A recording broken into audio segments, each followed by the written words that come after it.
Shalom Aleichem Internet. My name is Rabbi Sandra Gazinski, and here is the weekly Torahbyte. This week's Torah portion is Parshat Vayikra, and it is the very first Torah portion in the third book of the Torah, also called Vayikra, after the first Torah portion.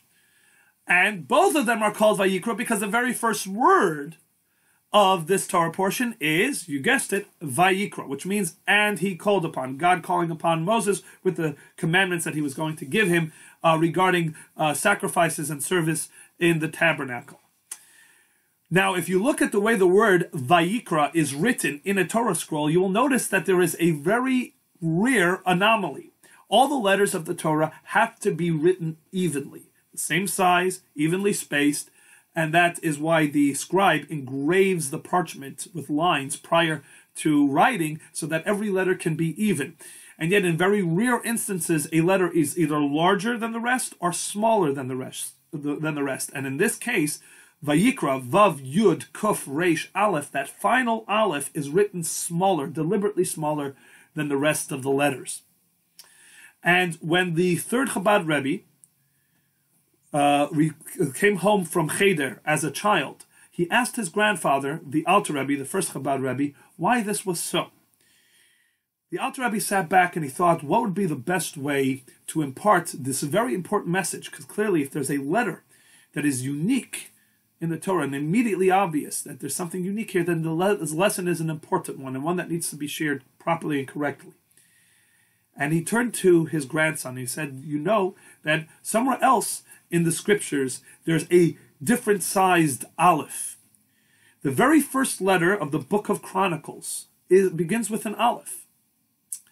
And the word is Adam, man. And it starts referring to Adam. And it goes through all the generations, etc., because this is the chronicles of the history of the world.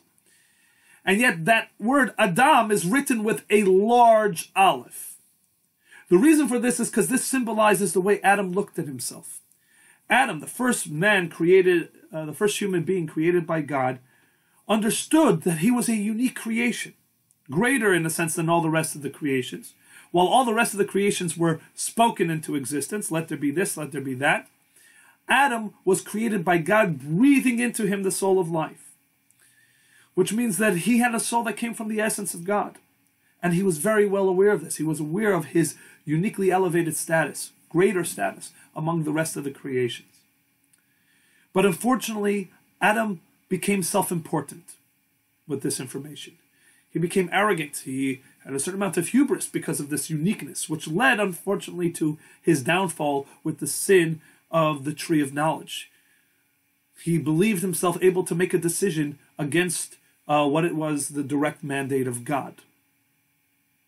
So the question is, how does one, in a sense, be truly aware of the fact that as a human being, you are a unique creation? And in a sense, do have an elevated status among all the rest of the creations, and yet walk that fine line and not become self-important and arrogant like Adam did.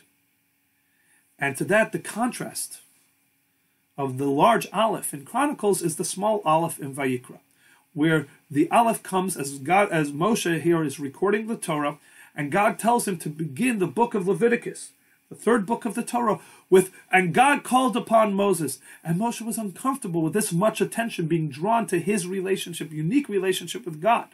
This was not because Moshe was unaware that he was in fact a unique individual, somebody that had a unique relationship with God, in a sense, more elevated than any other human being ever in the course of history.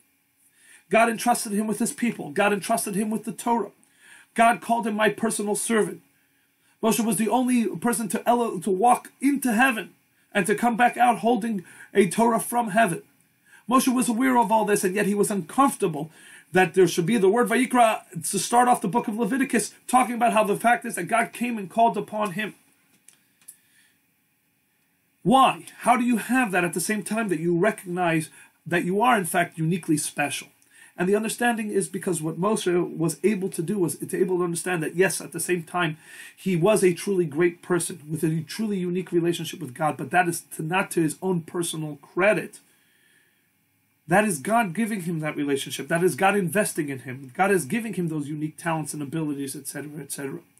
That's not for him to later put himself on a pedestal and say, look how great I am, how entitled I am, how wonderful I am, how self-important I am.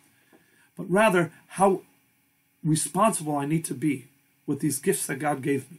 How humbled I am that God is entrusting me with so much responsibility, with these gifts, with these capabilities, and He's expecting me to make good on them. And that was why Moshe, God says at the end of the Torah, written in the Torah of truth, that Moshe was the greatest anav, the most humble person of all anavim, of all humble people that ever lived on the face of this earth. That Moshe was the most humble human being who ever lived. Because he was able to strike that balance, being acutely aware of his unique capabilities and relationship with God. And because of that, be humbled by them. To understand that that means that God is investing in him, and he's only worthwhile, he only deserves any credit if he acts on it to the fullest extent that he can. And Moshe was constantly auditing himself. Am I deserving of this? Have I made good on this? Have I taken the gifts of God and that God has given me and offered them up to him?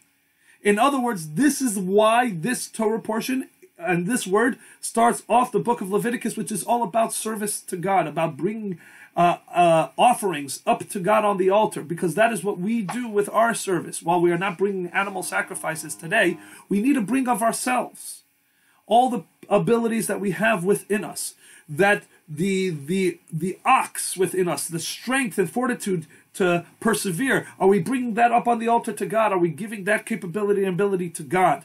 The lamb, that pureness within us, are we bringing that on the altar to God?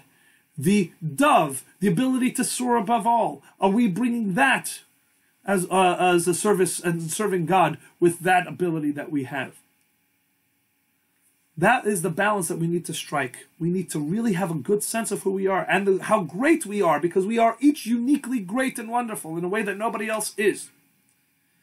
And yet, that should not trigger self-importance. That should trigger a humility, a humbleness, an understanding that clearly God has invested in me, and it is up to me to bring this gift, this investment that God has invested in me back onto God by utilizing it in the best way and making this world a better place for me being in it. So Shabbat Shalom. Let this be a Shabbos of introspection. Think deeply as to what it is that makes you a unique person, and then figure out how it is that you can best serve God and the world around you by sharing of that gift with the entire world. Shabbat Shalom.